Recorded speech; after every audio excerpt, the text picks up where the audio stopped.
All right, so today is June 23, 2023, and we are 2 years into celebrating Juneteenth as a national federal holiday in America. Now, mind you, Juneteenth actually happened in 1865. So from 1865 to 2021, it was not federally recognized as a celebration in America.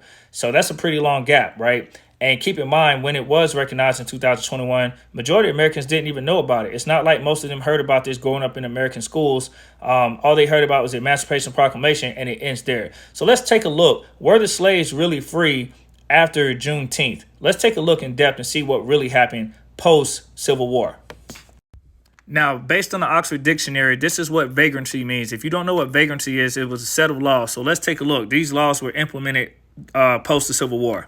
Vagrancy, the common law state of affairs offense of having no permanent address. Those are important. Keep that in your memory. No permanent address, employment, or obvious means of support enacted in vagrancy acts and the vagrancy provisions of police offense.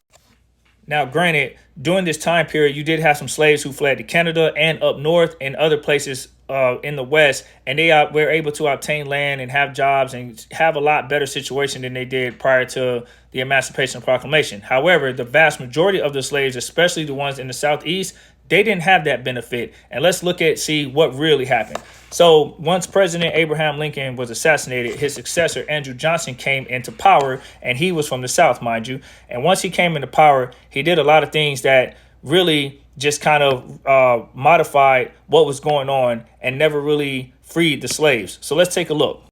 Now, I'm not going to read all of this right here, but here's a small snippet. If you see General Sherman, who's from the Union, he had a field order of number 15. And in other words, it was basically to give the freed slaves an opportunity to own land, 40 acres and a mule. You hear it on Spike Lee movies all the time.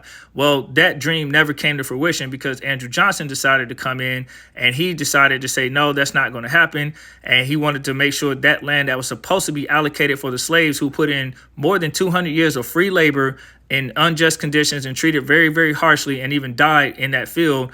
That land was supposed to be allocated to them after 200 years to be able to finally own it. And he said, no, we're going to give it to the slave owners.